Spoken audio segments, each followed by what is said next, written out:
Welcome back to the first episode of the Tax Talk podcast post 2023 tax season. Big thanks again to all of our clients for making it a good, successful tax season. Not a whole lot of hiccups, a lot of extra work this year, but everything kind of fell into place and everything got done as per deadlines and various other schedules. So really appreciate the continued patronage and everything that our clients bring to the table for us. So thanks again for that. So now that you've finished the tax return, what's next? Maybe if you got in, mid to late March, filed early April, you've probably got the refund back or you've paid your balance owing, and now are you done for the year? You can kind of sit back, relax, not have to worry about taxes again for another year till 2024. I would like to kind of point out that it's always good to stay on guard. What happens when CRA comes calling? So I just want to kind of look at a few things that you should take into consideration if CRA does, contact you via letter or via phone call to either look at your personal return, or this could apply, as well if you have an incorporated business and they're looking to review or audit a potential aspect of the business as well. So the first thing to always keep in mind is to be prepared. So this is kind of a little bit of an afterthought, I guess, at this point, if we're talking personal tax returns.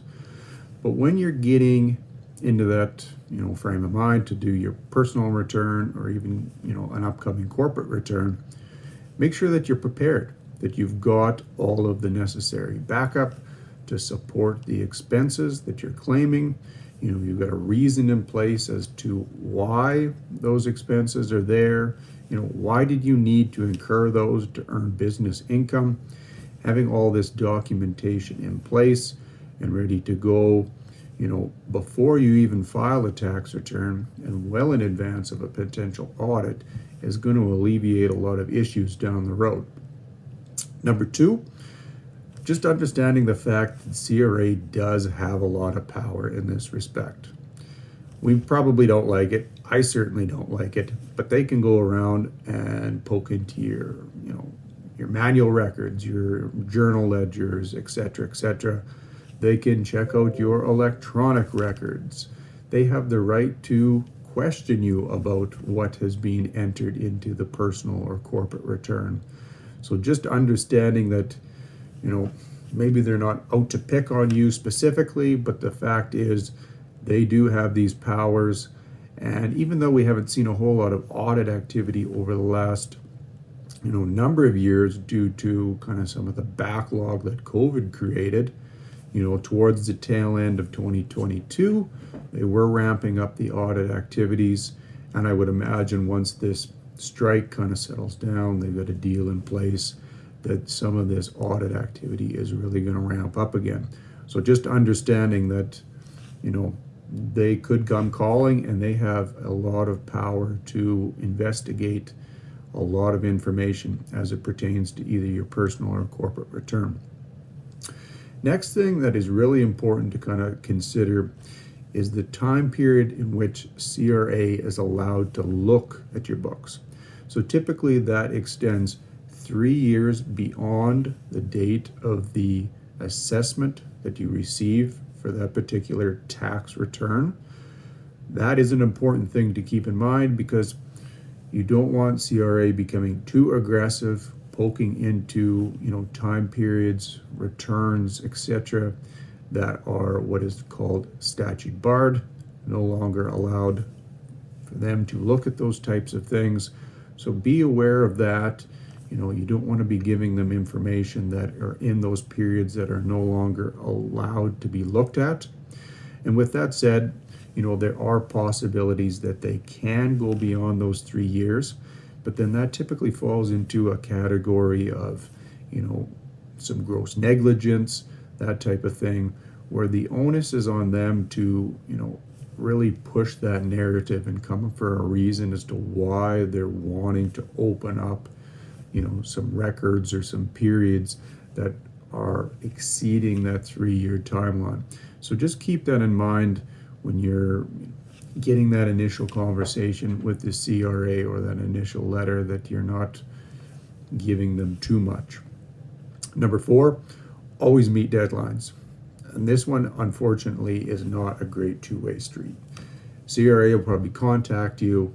A lot of cases, they'll give you 30 days to reply.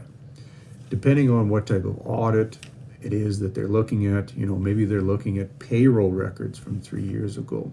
They might want to be seeing, your payroll journals, your bank statements, all these things from 3 years ago. Now, if we refer back to point 1, you should be prepared and have all this stuff ready to go.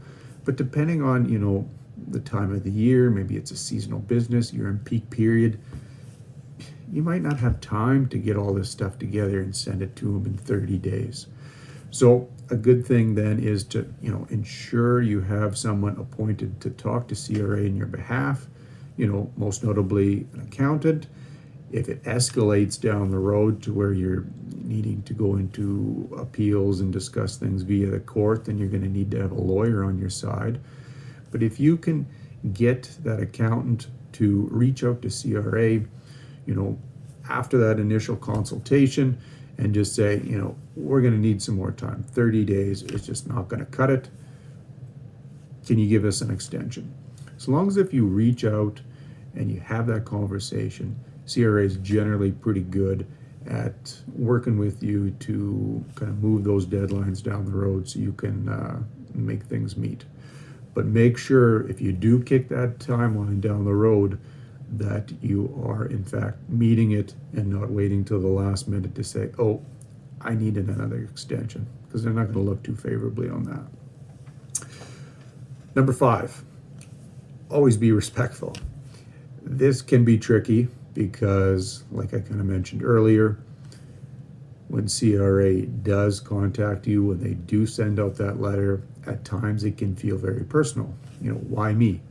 Why is this happening for the 5th time in the last 7 years? Why can't they just go audit one of the big guys? Why do they have to keep picking on me, the small business owner? I'm just trying to get by. I'm just trying to provide for my family. And all they do is just keep auditing me. I get it. It's not a fun process to be in, but the worst thing you could possibly do is lash out to that auditor, get them kind of in the opposite corner, not willing to help you out, and that just gets that process off to a bad start. They're more likely to, go through things in a more detailed look and just find something to kind of, really hammer the point home that, this is CRA and you don't want to mess with us. So make sure you're just coming at it with a level head.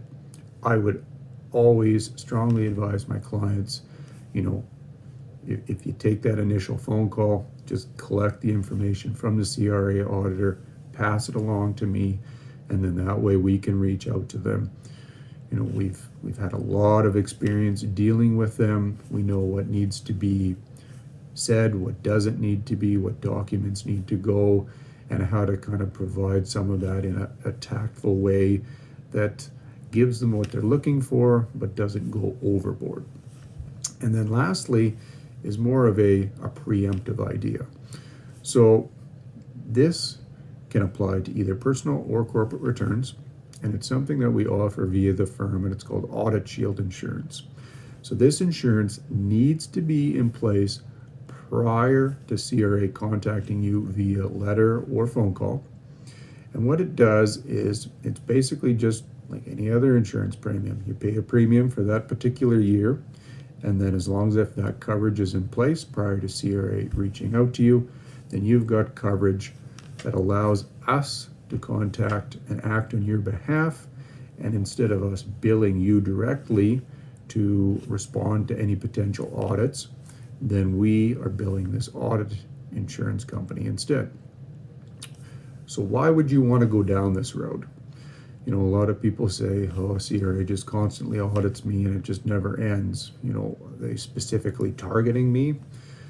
You know, it's entirely possible depending on, what industry you're in, what you might be claiming. There might be certain things that just automatically kind of put you into that small group of, getting audited on a regular basis.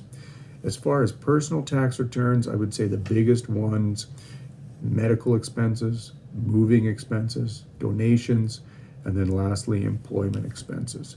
These ones just seem to flag CRA audits on a regular basis. They send out just regular form letters, typically into the summer or into early fall. Then we're required to respond back, provide documentation to support the expenses that you had claimed on your personal return.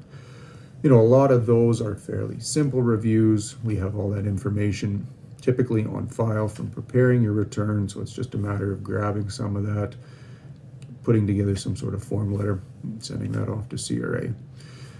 Then if you get into some things that are a bit more complex, you get into the corporate side of things. Maybe CRA wants to look at your payroll account, or they want to look at some Class 10 vehicle asset additions from 3 years ago. You need to send in copies of purchase invoices, logbooks, insurance documents, etc., etc. These things can take a bit longer. There might be a bit more involved to it.